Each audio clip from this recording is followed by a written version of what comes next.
Alors, première question, on a appris ça il y a 2-3 jours, ça concerne le droit de retrait.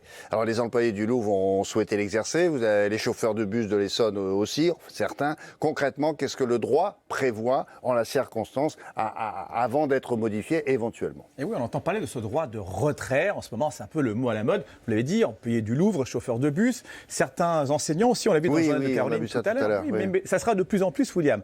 Alors déjà, la loi, il faut savoir, elle prévoit un droit de retrait. C'est quoi? C'est le fait de dire, je ne vais pas travailler. Pourquoi on ne va pas travailler? Parce qu'on considère qu'il y a un événement qui est dangereux pour sa santé, donc qui met en péril, gravement, on dit, et de manière imminente, sa santé ou sa vie. Bon. Alors c'est ça le principe. Et quand vous exercez un droit de retrait, ce qu'il faut savoir, c'est que vous êtes payé. Quelqu'un qui exerce son droit de retrait, il est quand même payé.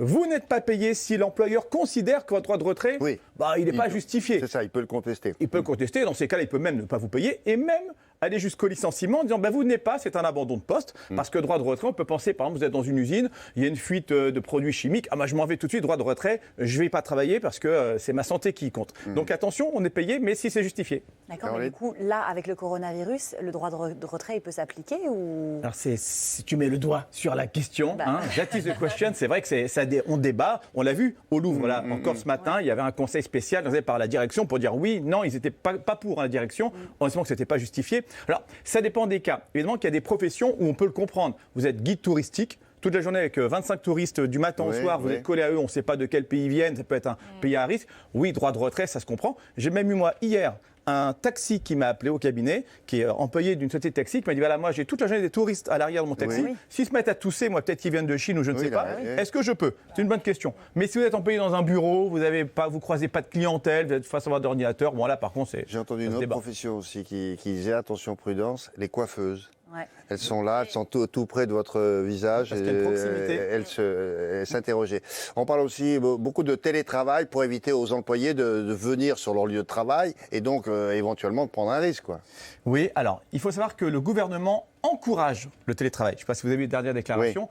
Alors, pourquoi? Déjà, c'est fait de travailler à la maison. Télétravail, c'est vous êtes pas au bureau, vous faites votre travail, mais depuis la maison. Il y a un principe qui dit que l'employeur, il doit garantir la sécurité de ses employés. Donc, s'il sait qu'il a un employé qui est à risque, il peut lui dire « Venez pas, vous faites votre travail depuis chez vous ». Et s'il le propose, s'il le demande, l'employé ne peut pas dire « Non, moi je préfère venir, merci, c'est gentil, je viens ». Non, vous devez faire ce que vous dit votre employeur. Alors, évidemment, ça dépend de votre métier. Il y a des métiers qui s'y prêtent ou pas. Si vous êtes apprenti boulanger, si vous travaillez de chez vous, vous serez un peu dans le pétrin, parce que c'est pas évident. Il y avait longtemps. Oui, mais c'est pour détendre, même si c'est une bonne pâte, ou son patron mène à la baguette. Bon, bref, voilà. Ça, c'est pour détendre un petit peu. Alors, le salarié aussi peut demander à faire télétravail, mais par contre, il faut l'accord de son employeur. Voilà, donc il faut s'entendre avec l'employeur. Oui, ne le mettez pas devant le fait accompli. Exactement. D'accord. La question se pose aussi pour ceux qui ne peuvent pas travailler de chez eux. Je pense aussi aux parents qui doivent garder les enfants, vous savez, à la maison parce que l'école a fermé. Alors, est-ce qu'ils peuvent ne pas aller travailler en disant, ben voilà, je peux pas, je suis obligé de garder les petits et est-ce qu'ils seront payés? Oui. Alors ça, c'est une très bonne question. Et vous allez voir, mais je vais bosser, celle-là. Oui, non, mais la réponse sera virale. Ça va tourner sur les réseaux sociaux, vous allez voir.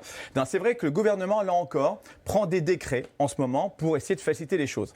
Il y a des personnes qui sont mises en quarantaine, enfin, quatorzaine, comme on dit maintenant. Il y a, vous l'avez dit, les parents dont les enfants ont l'école qui a fermé, plusieurs centaines d'écoles, on en a parlé encore tout à l'heure dans le journal, donc ils doivent rester à la maison pour garder les enfants. Alors, comment ça se passe? Ils ne vont pas travailler, ils ne sont pas payés, ils sont sanctionnés. Alors, qu'est-ce qu'a prévu le gouvernement? Eh bien, c'est de pouvoir poser un arrêt de travail. C'est-à-dire que vous allez voir la caisse d'assurance maladie et vous allez percevoir des indemnités journalières pendant une durée de 20 jours. Vous serez payé en plus sans délai de carence, ça veut dire tout de suite, sans délai. Et donc vous serez payé, ça vous permet de ne pas perdre comme ça votre salaire, parce qu'après tout, ce n'est pas de votre faute. Alors, il faudra quand même justifier de la quatorzaine, ou justifier que l'école des enfants est fermée, bien sûr. Vous justifiez ça à la caisse, mais si c'est le cas, vous aurez une indemnité journalière. Ça rentre là en vigueur. Et donc, au moins, voilà, vous n'êtes pas pénalisé financièrement. Bon, on va essayer de balayer tous les secteurs d'activité, on est d'accord? Alors, on va parler de ceux qui avaient prévu de voyager et qui, à cause du virus, décident d'annuler le voyage parce que destination à risque, etc. Alors, est-ce qu'ils ont le pouvoir de dire il faut me rembourser? Ou alors le prix du séjour ou du billet, c'est fichu. Ah oui, alors là, plein de gens sont dans cette situation. Ils ont prévu des voyages pour les vacances de Pâques, des séjours, etc. Et on se dit, mais voilà, moi, j'ai pas envie de voyager. Est-ce que je perds mon argent? Est-ce que c'est perdu? C'est une question qui se pose. Mais oui, mais il n'y a pas la réponse encore, me semble-t-il. Je ne sais pas. Alors, la loi... Je ne sais pas s'ils ont envisagé ça récemment. Il y a pas de cas de force majeure, il n'y a pas des différents... Oui, pas des histoires comme ça. Déjà, on va faire la distinction entre séjour et le billet d'avion sec. Séjour, c'est quoi? Vous allez voir en voyagiste, vous prenez transport plus hébergement. En gros, c'est ça, pour simplifier. Séjour. Si vous avez pris un séjour, vous l'avez réservé, vous l'avez payé. Vous dites maintenant, moi je veux l'annuler parce que c'est un séjour qui est prévu dans un pays qui est à risque. Qu'est-ce que je peux faire?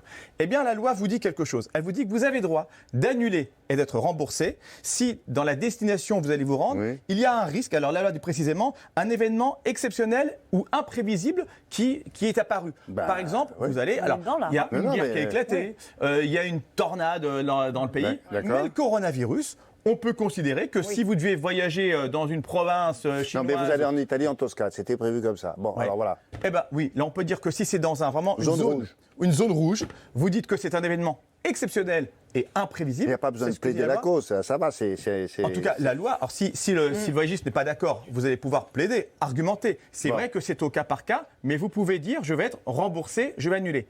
Mais là, je dis attention. Là, je parle de séjour.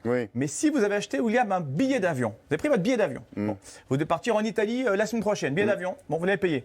Vous dites, ah ben non, moi je vais pas aller en Italie, ou ailleurs, c'est dangereux, je vais annuler, je vais être remboursé. Eh bien, la compagnie aérienne va vous dire non.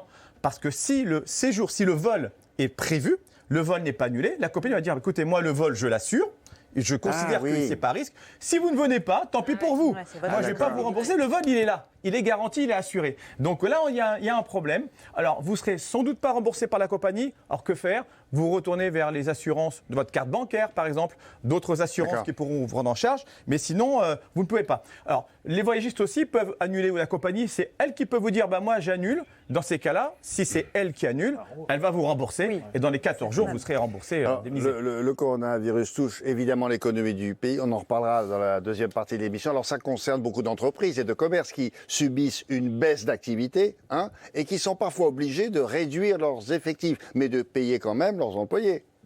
Alors, qu'est-ce que l'État a prévu, s'il a prévu quelque chose pour ça? Oui, alors ça, c'est vraiment la double peine pour tous ceux qui sont victimes de la baisse d'économie, pour les commerçants qui voient leur chiffre d'affaires chuter. Alors, le gouvernement, là encore, se penche sur la question et pratiquement tous les jours, vous avez une mesure qui est prise par le ministre de l'économie et vous allez voir qu'il y a plein de choses. Alors, il y a presque tous les jours. J'ai pris 2-3 mesures qui sont intéressantes. Admettons un restaurateur, il a 10 salariés, il voit son chiffre d'affaires qui chute. Qu'est-ce qu'il peut faire? Qu'est-ce qui est autorisé pour lui de faire? C'est de mettre une partie de ses salariés au travail partiel, donc de réduire leur temps de travail.